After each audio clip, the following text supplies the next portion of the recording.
Pre-partition Punjab's contribution to Indian cinema by Ishtiyaq Ahmed, Pure Evil, The Bad Men of Bollywood by Balaji Vittal, Mahatma on Cellulite by Prakash Makhdoom, Kishore Kumar, The Ultimate Biography by Anirudh Bhattacharjee.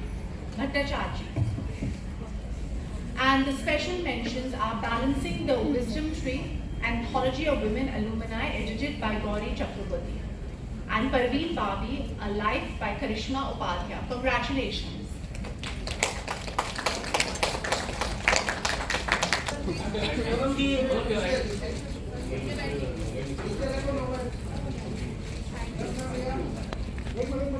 What you just said. It was absolutely wonderful to be working with her. It was an honor actually. And when I wrote Lagan, when the script was done, even before I had anyone on board for producing or acting, I knew that the costumes would be done by Bhanu.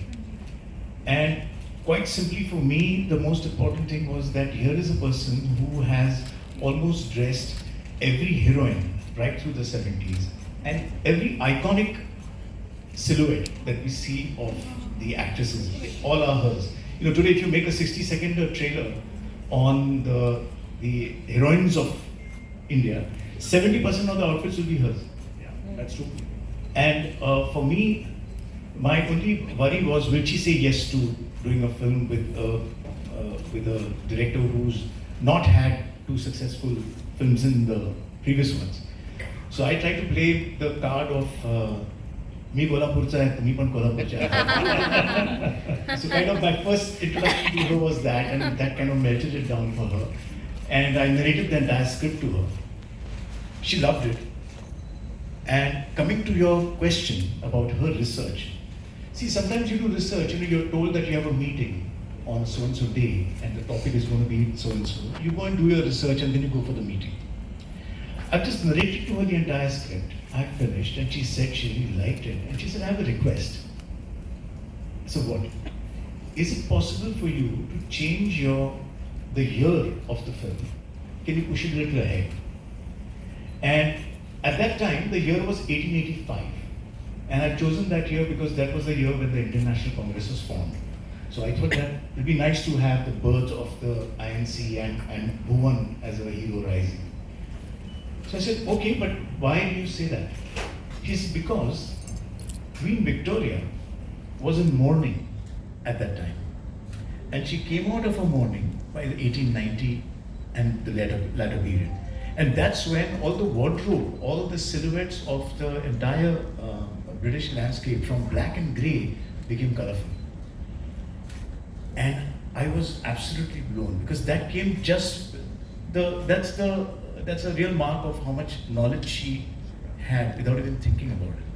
And of course, I was happy to do that, and that's how 1893 Champaner came about. Yeah, no, it's incredible because if you really look at what her I think it was Momo Auntie, Mumtaz Auntie's orange sari, which is on the cover. Oh, yes. So yes. to get that drape, nobody could get that drape.